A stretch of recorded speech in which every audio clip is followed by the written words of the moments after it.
Tonight, the home opener for the Toronto Blue Jays live on Sportsnet. Jays and Tigers first pitch about 7:07 p.m. Eastern, but I urge you, be on your couch or in this building well before 7:07. There's a lot going on. There's a lot to see. Mark Shapiro is the president of the Toronto Blue Jays. Look, the president of a major league team to get ready for a season is work enough. I don't want to speak for you. I've never been the president of a baseball team, not yet anyway.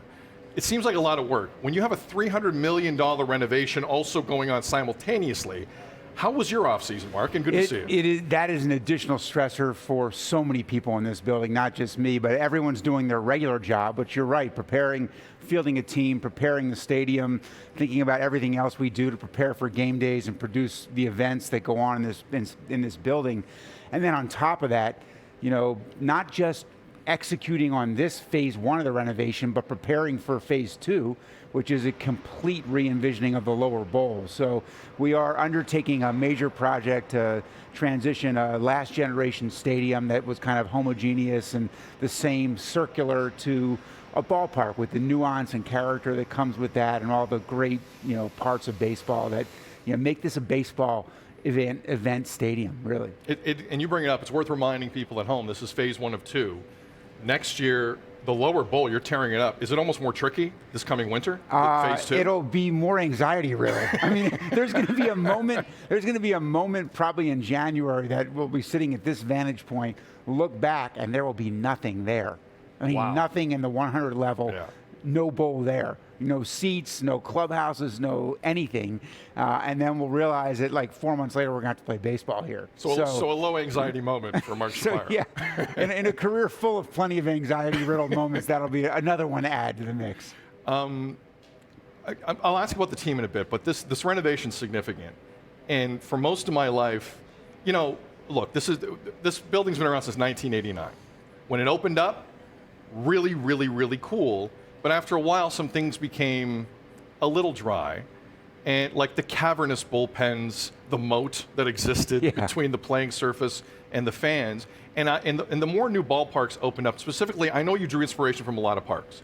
I would always look at Seattle and Safeco Field, T-Mobile Park now, and I would see how close the fans were to the bullpens. I would see the social areas in the outfield. And I always said to myself, that's cool. Yeah. And Mark, you've essentially done that. Congratulations. This place looks completely different. Yeah, we're on our way. It like you said, it's nothing that was done wrong. It's just done for a different generation, not just of baseball, but a different generation of entertainment, of sports, different level of competition for how people spend their time and use their discretionary entertainment dollars and the way they watch the game. It's, obviously they're watching it on their phones. They're watching it, very different in-home product than there was in late 1980s, which I actually can remember, unfortunately. So yeah, I think we have to have more reasons for people to come. The most important one, obviously, being the team in the field, which is pretty darn compelling this year and hopefully will be for quite a while.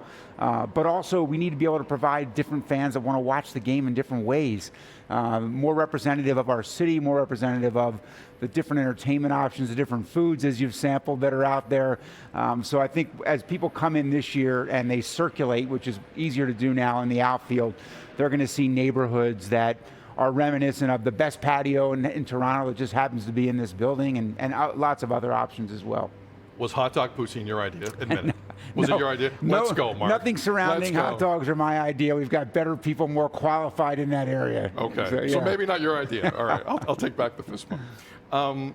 And before we move on, I just want to make it very clear what happened here.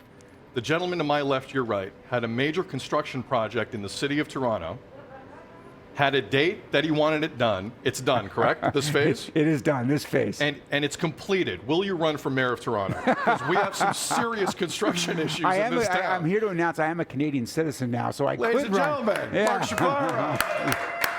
So I could run, but I promise you one thing, I don't believe in absolute statements. I will never run for political office, ever. Okay. I'm just saying from a construction aspect, boy, do we need you. I would clean things up quickly. All right. First on my route downtown. Let's get Bremner set yeah. too. So again, a lot of exciting things here off the field as the Jays come home and begin their regular season the home portion of the regular season tonight. Before we let you go, a 10-game road trip to start the season, obviously for construction reasons. Longest road trip to begin a season in the history of the Toronto Blue Jays. What, as someone from the outside looking in, Mark, what I loved about that road trip is it wasn't perfect, and you guys, you won more games than you lost. This team is giving off a vibe that maybe I haven't felt in previous years, and correct me if I'm wrong, Mark, that if things are going a bit sideways, they're not as shook as they used to be. They focus up quicker. Did you get the same feeling? I felt the same way. I felt many of the things that we sought to address in the offseason were evident during the road trip. Most importantly, the resilience and grit. You know, the fact that these guys believe in themselves, believe in their talent, believe in each other. That it wasn't really dependent upon one player. Actually, obviously, 3 players were pretty incredibly impressive on the road trip. But there's so much upside for so many more guys to kind of start to contribute and impact the game. And even the guys that didn't impact offensively were doing some pretty exceptional things defensively. They were impacting the game on the base pass. So we are much more a multi-dimensional team than we were a year ago. We can impact the game. We can win games differently. We are more complete than we were, and I think more mature and more focused. And these guys aren't going to be satisfied until we're playing deep into October on the field behind me. It's always great to see you. Great to see you. Because it means well. it's go time. It is go time. Whenever I see you, it is go time. Jays, home opener tonight. It is a sellout, to no one's surprise. There is so much to see in this building. And the brain president of it all, Mark Shapiro, is joining us this morning. Welcome back, Mark. Sid, great to see you. Have a great home portion. Mark Shapiro, everyone, president of Toronto Blue Jays.